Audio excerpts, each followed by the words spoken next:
Well, Ed Miliband has warned that this is no time for gimmick solutions to tackle the problems thrown up by the riots. So what exactly does need to be done to stop young people getting involved in gangs? Let's go live to central London now, speak to the Vice Chair of the Metropolitan Police Federation, John Tully.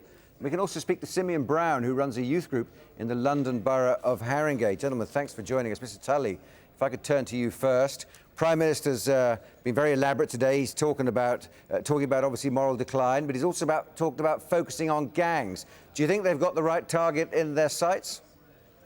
I don't think so, because a very minor percentage of those who have been arrested and charged over the recent disturbance period actually have any gang connections whatsoever. Obviously, there is a need to address any gang problems that are out there, but I don't think that is the root problem of the recent disturbances that we've just seen. Mr. Brown, the sort of noises we're hearing out of Westminster at the moment, do any of those chime with what you see as being the problems we face?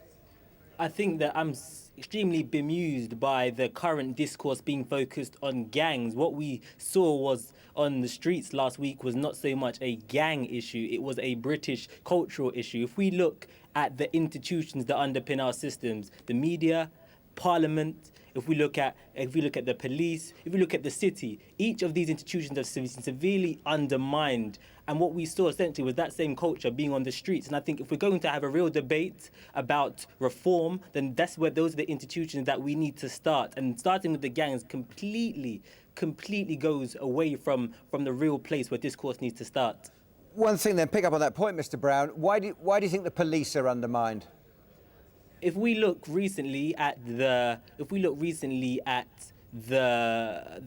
Tottenham protest that completely ignited, that was a call for police accountability and transparency, and was a part of a wider movement of peaceful protest for police accountability and transparency, particularly in regards to Mark Dougan, but these have recently been also in regards to Smiley culture, also in Jodie McIntyre, also in regards to a number of other people. Now, for me, the police as an institution have really had a lot of questions to answer in terms of transparency and accountability.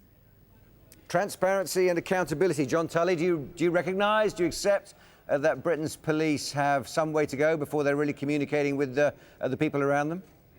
I think an enormous amount of work's been done since the mid-80s, when we had previous serious disturbances, strange enough, in Tottenham and Broadwater Farm, etc.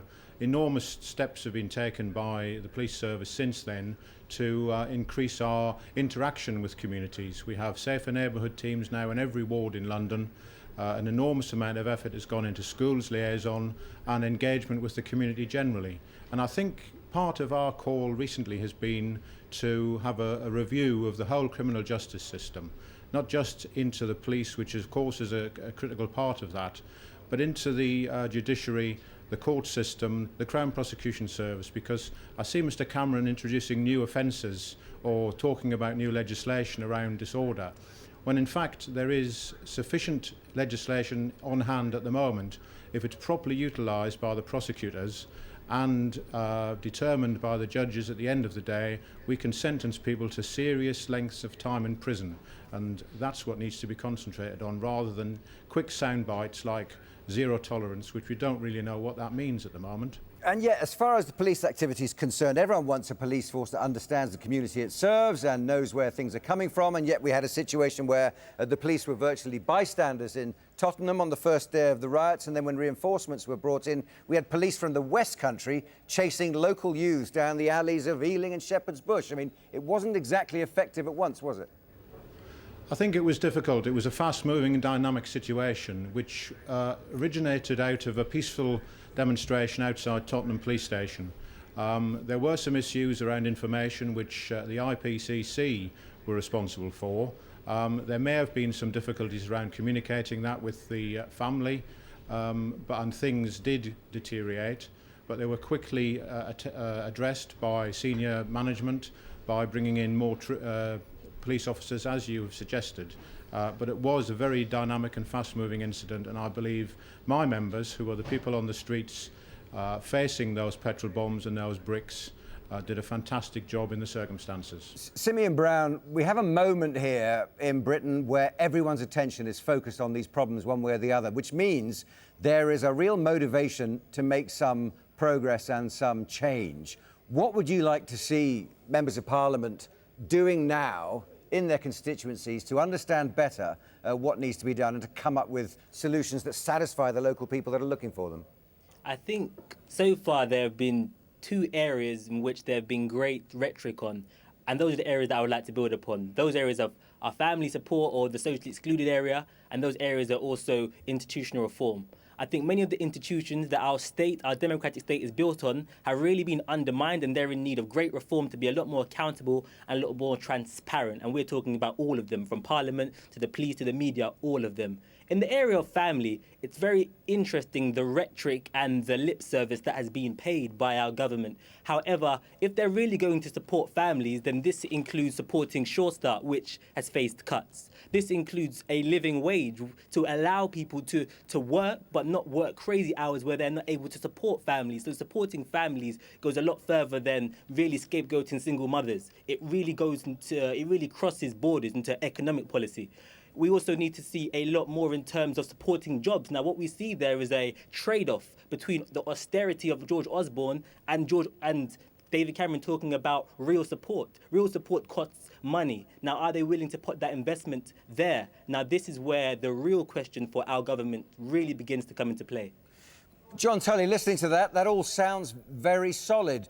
The police say that their backroom officers aren't just backroom officers, that they were involved in child protection, they're involved in domestic violence. We are getting to the point where the police are part of the things that Symeon Brown is talking about, communication with local communities. Are you satisfied that that change in the police is evolving? We've got an officer in Strathclyde in our report recently saying youth crime is evolving. We need to evolve with it. Absolutely, and we should. I mean, I commend the work that's going on in Strathclyde, and we absolutely should move with the times and progress and develop. But I think that's a very difficult area of development around budgets, because we're facing 20% cuts.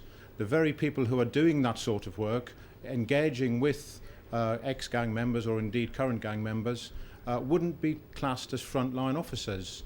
You know, you've mentioned domestic violence, and there's a long list of other work which is done by officers who are classed as back office when, you know, their jobs are crucial. If we lose 20% of our policing budgets, 2,000 officers from London will disappear off the streets. It's impossible not to affect the front line. I would call upon the Home Secretary to back up what she said only today around listening to what communities want their police services to do. There was a recent survey which said 71% of the public wanted more police in London. If she continues to maintain her cuts, the police of London won't get that. OK, John Tully, thanks so much. Symeon Brown, we're running out of time, but just briefly, do you think this will end up being an opportunity missed? I think I'm very, very worried that the discourse that we're having is going away from the real issues. And I think that what I would really support is a real review into what we saw happen last week. And that review has been completely evaded by this current government. Symeon Brown and John Tully, thank you both for joining us this afternoon. President Obama is expected to get a rough ride from